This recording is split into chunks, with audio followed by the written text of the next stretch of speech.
Arcadia when you can remember, and that page really took off. And so I got pulled into that. I'm an Arcadia alumni. I got pulled into that. Like it or not, I had to learn a little bit more about the Facebook mechanics, and so I did, and I connected with Julie Harris here, and this started about 3 months ago, I believe, and it was when the Historical Society dedicated a marker at the Derby. I mentioned your name, and I talked about your granddad. But Julie and her mom are here, our guest speakers. We've got a very interesting program, and well, you're going to introduce her, right, Julie? Absolutely. Yeah, Absolutely. and they are the daughter and granddaughter of Tony Antista. And Tony Antista was a gentleman you'll tell us more about. Yes, I will. Mr. Antista, your grandfather, who wrote and composed the Arcadia High School Fight song. Yeah.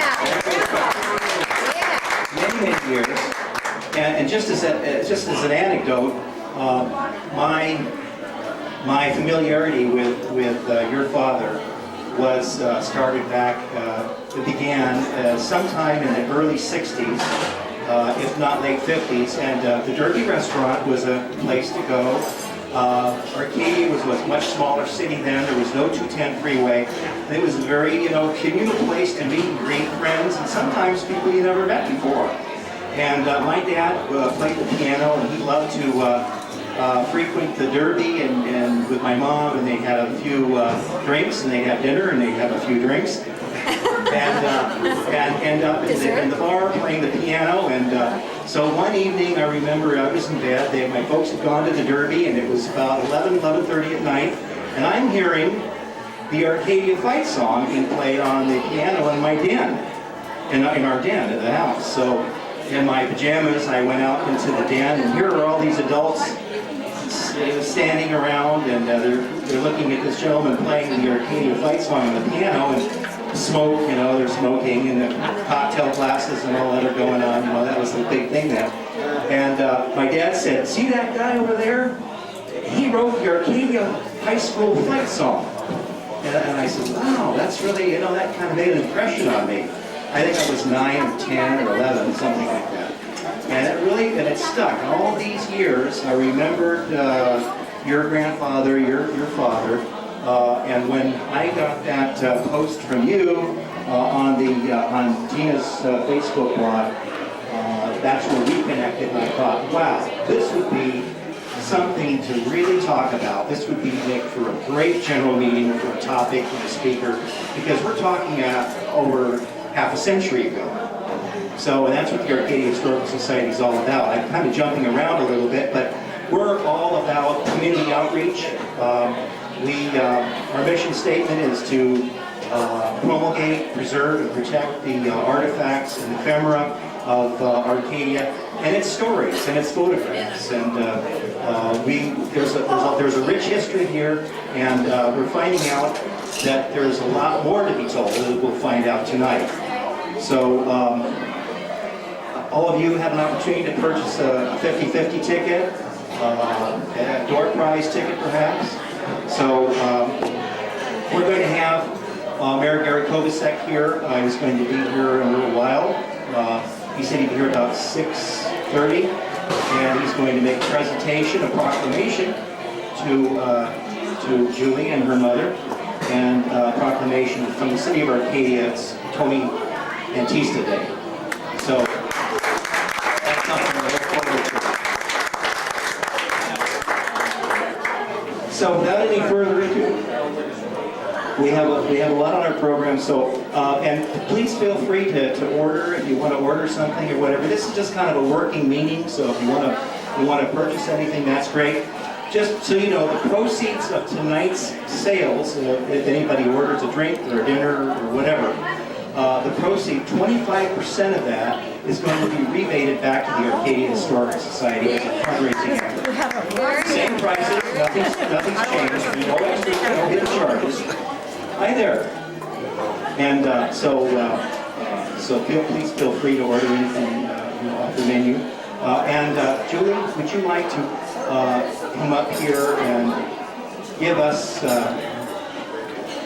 some history about your granddad? Well, I'm a talker, I'm not a speaker. That's okay. I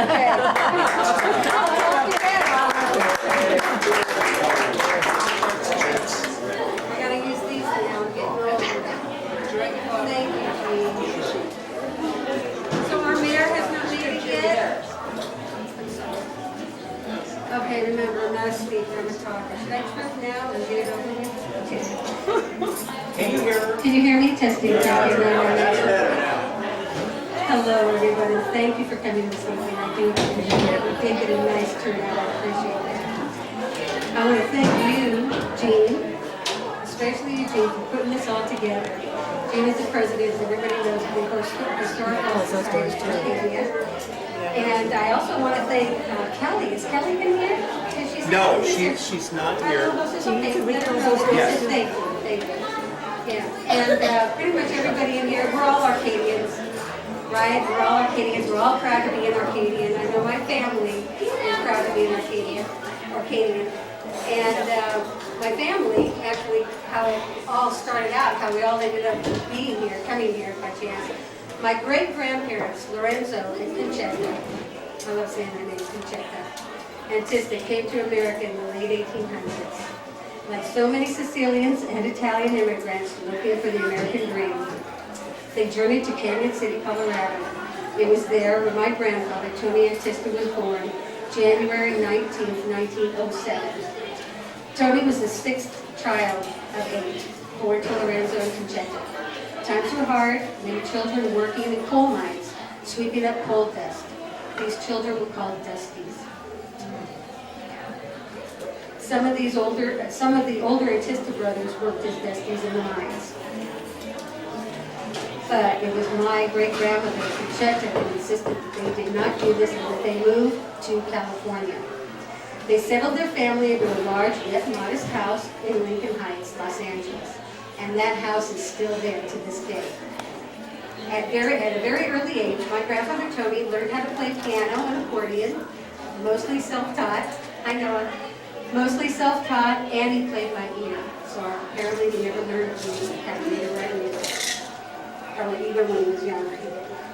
In his teens, Tony fell in love with baseball. It became a great passion of his as a young adult, and he went out to play for the Bisbee Bees in Arizona.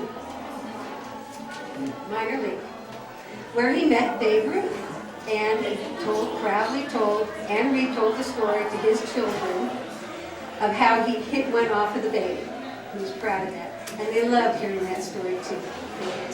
My grandfather's career in the minor league was headline news. He always knew how to keep himself in the headlines and in the spotlight. His batting average in the minors was .478. That's pretty good. Great grandpa. In 1929, Tony was awarded with a beautiful watch by the league. I'm wearing it. On the back of the watch is inscribed "Most Popular and Valuable Player, Bisbee, Arizona, 1929, won by Tony Antista." Wow. He was proud and excited. He couldn't wait to show it to the girl of his dreams, someone he had just met earlier through a family friend. Her name was Angeline Marie Capizzola. So he took the most popular form of transportation at that time for a young man who was facing an oncoming depression with a new watch on his wrist and no money in his pocket. He hopped a train. That was the most popular form of transportation at that time. So from Arizona to Los Angeles, anxious to tell Angeline about the ceremony, the handshaking, the pats on the back, the appreciation from his team. He saw his destination point in sight. He prepared to exit the train. He jumped. So when he jumped off this train, rolled and brushed himself off, he realized that he broke the face of the watch. But that didn't deter him. He still sought out his Angelina and went and showed her the watch and told her about the story, and she loved it, and it was still sweet to her. She kept it all these years, even though it was broken and never worked. Well, because of the Depression, Tony's dreams of going to the Major League halted. The Bisbee Bees broke up. And many people were out of work, but Tony had his music to fall back on.